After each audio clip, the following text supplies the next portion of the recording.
Alright, guys. Part 2 of the Vietnam escalation lecture. I really don't have a lot left. I was cut off 15 minutes on the last recording, so this will only be a few minutes here. But I just want to talk a little more about Johnson before we move on to kind of our last couple slides.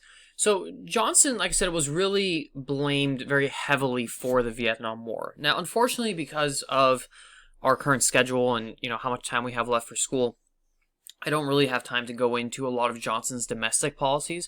But I think it's important to note, and I think if you guys are interested yourselves in this time period and just in U.S. history in general, to do a little bit of research on Johnson's Great Society.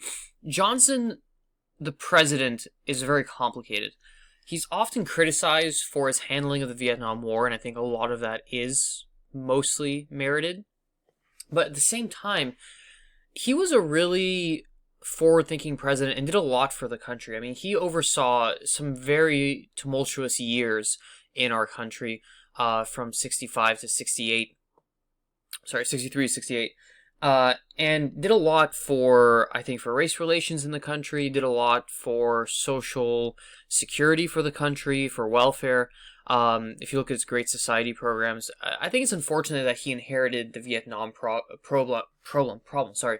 problem from Kennedy, because it ultimately kind of limited what he could do from a domestic point of view.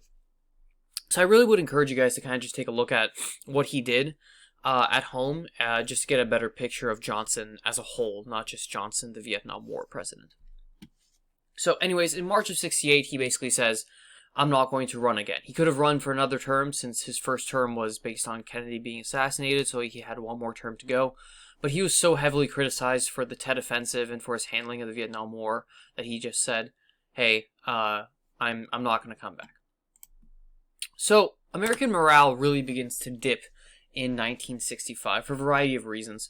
One major issue that the U.S. was constantly fighting during the Vietnam War was that the Army was very disproportionately represented by poor people and minorities.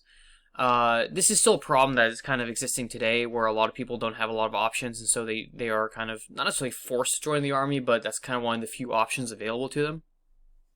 And also, with regards to race relations, while the U.S. Army was no longer segregated, a lot of the either less, what's the word I'm looking for here? A lot of the jobs that were deemed to be lesser, so like being a chef or a janitor and sort of like service like that was often given to African Americans. And also the more dangerous jobs, like people who would be the first ones going into the tunnels, tended to be minorities. And so there's definitely a lot of criticism there.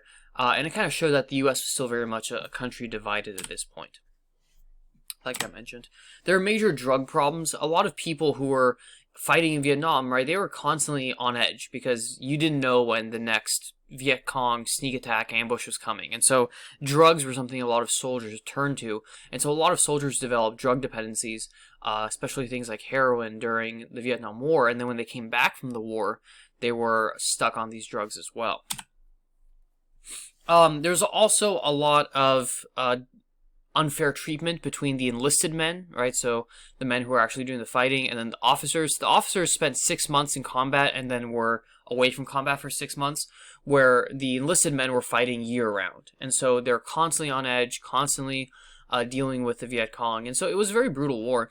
And I think what's even more important to note here, and we'll talk about this more next week when we look at the end of Vietnam and the end of the Cold War, is that a lot of these soldiers were never really given the respect or thanks that they deserved, right? For a lot of these soldiers, they were drafted. They had no option, right? Another issue with the Vietnam War was the drafting policies. If you had money, you could get yourself or your children out of the draft pretty easily. If you were poor, you were going to war if you got drafted, right? And if you escaped the draft or tried to run away, you were going to jail. And so for a lot of soldiers, they're forced to go fight this war. The war becomes unpopular, but then the soldiers become kind of a symbol of the unpopular war. So they come back home from war as veterans, and no one wants anything to do with them. They're viewed as like, oh, you're the evil people who dropped napalm on the Vietnamese. And, it's like, well, maybe to a degree, but at the same time, a lot of these men were told to do that. They're given orders, and they were drafted in the first place, right? And they get home and they're treated horribly. If you guys watch the movie Forrest Gump, I think it does a very good job of kind of illustrating the struggles a lot of veterans went through after the Vietnam War. It was definitely nothing like World War II. When World War II ended, those veterans came home and they were the heroes, right? They were the war heroes. They defeated Hitler. They defeated Japan, right? The Vietnam War did not have the same impact for the veterans, and they were treated really, really poorly. And so we see a lot of the morale beginning to dip pretty heavily. So next week we'll look at the end of the war. But what I want you guys to do real quick is just in your Google Doc, just pretend you are an American soldier in Vietnam, and then write a letter to your family that discusses the conditions of the war and your thoughts on the war. Okay? Alright, so that's it for today, guys. I hope you guys enjoyed the lecture, and I'll catch you next week.